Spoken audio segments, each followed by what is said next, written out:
Hi, I'm Kim. I'm a first-time planner YouTuber, but I have been a long-time planner user, and this is my first year of Hobonichi, and I've noticed that all the Hobonichis are coming into people's lives, and it's only September, and everyone is wishing that they could just jump right into using them.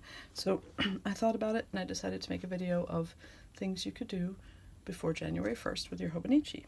So, first, I'd like to say that this is my beautiful one, and I got the ocean cover, and I started out with the plastic cover. I think that's a really good thing you could do, is make sure you protect your Hobonichi before the new year.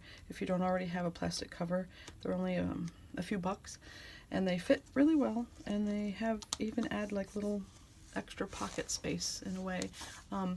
So if you want to get that, it also affords you the possibility to put stickers on it. It protects your original cover from like scuffs and stains, and there is this little extra pocket where you can store things. So I'm going to think about possibly decorating my Hobonichi, but it's not a priority right now. It's just something I could do before. Another thing you could do early is load it up with your business cards or your colleagues' business cards, numbers that you use frequently. These little pockets are so amazing. Here's a little post-it note pocket. That's an early thing you could do. Get it ready.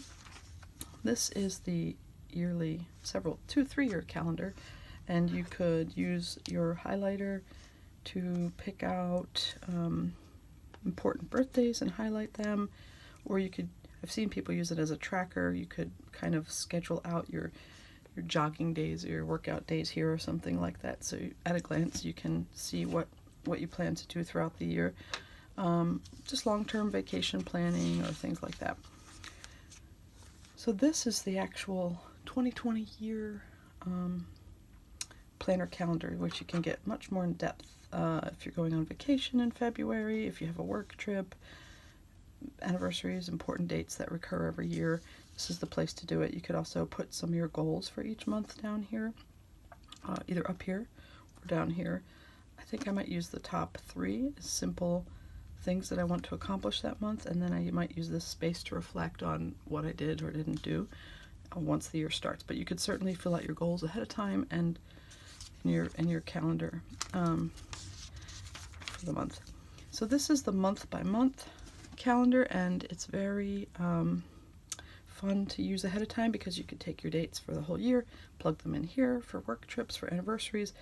You could also decorate this area a little bit with quotes on the side, or stickers, or if you're a decorative planner or journaler. I am not, but I might have some fun just doing something in the months just for the heck of it.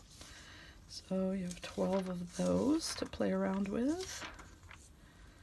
And is it just 12? Did they give you an extra month? Let's see. Oh yeah, and you also have the first month of January 2021. So you could have fun there. Oh, and the second month, and the third month. And then you head into your weekly calendar. So the weekly calendar, I probably won't do too many things too early, because, you know, it's hard to know week by week what you're going to do. The one exception might be with this sidebar. You could add quotes, decorations, themes.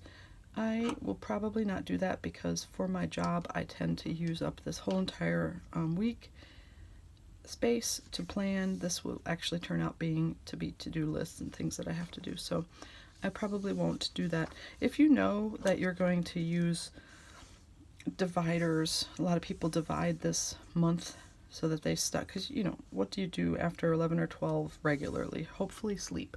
So if that's the case, you might be using this space for something else. You can go through with your various markers and pens and do that all ahead of time, so that when the time comes to plan the week, you simply have to plug in the details, and the design aspects are already there. I personally won't do that because I'm not sure what pattern I'm going to commit to as far as using this space, so I probably will just learn as I go, but I'm sure many people do it this way.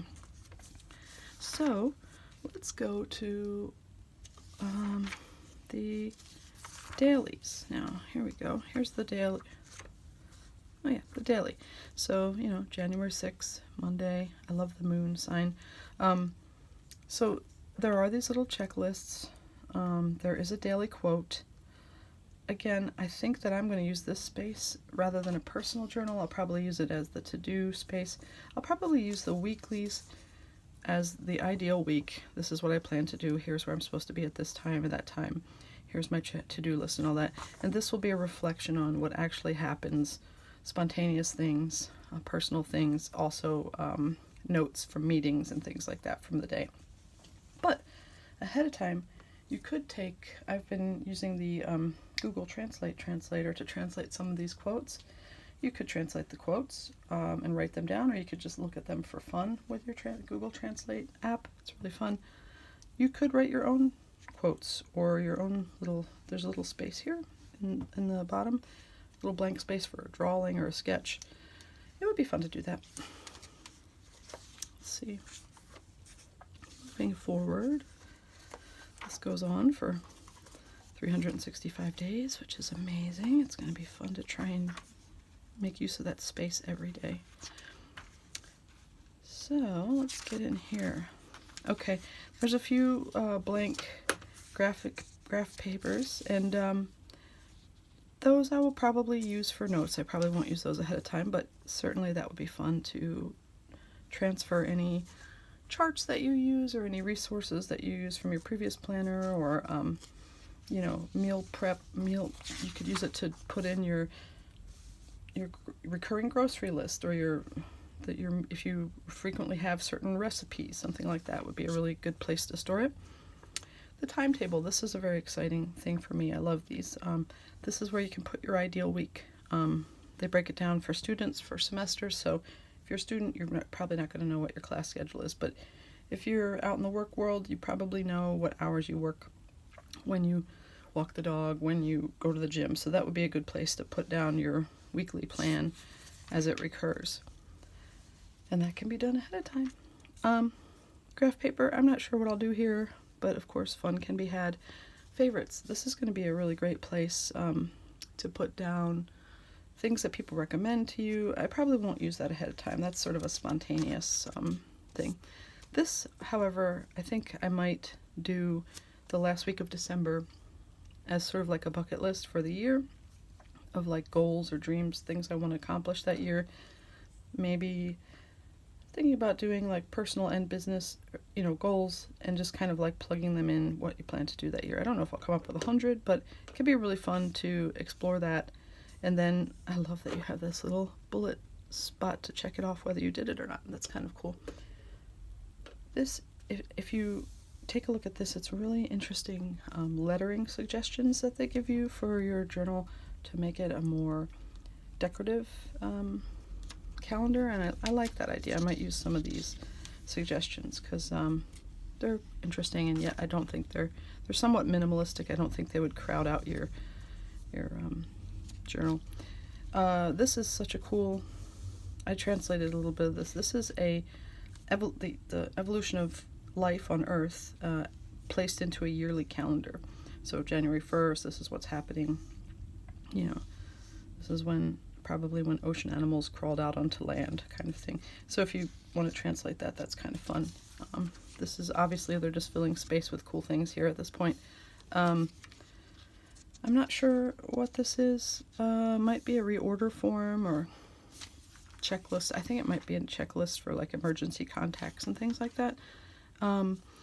Gifts, you can keep track of gifts people gave you, or in my case, I think I might use this early to write down like the list of people that I plan to buy Christmas gifts for or birthday gifts for the year, and kind of keep track of if I have done that or not, because it can get a little crazy. Definitely something you can do early. This is such a cool chart to figure out what year you were born, or not what year, I'm sorry, you know what year you were born, to figure out how old a person is based on what year they were born. It's cool because if you meet somebody and they say they're 32, you can instantly know that they were born in, I'm getting it backwards, 32, how's this work? Should be obvious, right? Yeah, I'm sorry. My bad. 32 would be here. It's kind of, because it's Japanese, it kind of starts here and goes there. So they would be born in 1988. Interesting tool. I don't know how often I'll use it. So, and then the last thing you have here is spot for 8 people's addresses. Of course, we all have our phones, but this is good to have in case your phone breaks down. You can put the people that you would definitely need to contact if you were stranded somewhere. And you get an opportunity, I already did it, I wrote my personal notes in here of putting your contact information and any information you want people to know about you should you lose your Hobonichi. That is all of my ideas for how you could use your Hobonichi before January 1st to get it ready for your exciting, awesome year. I wish you luck.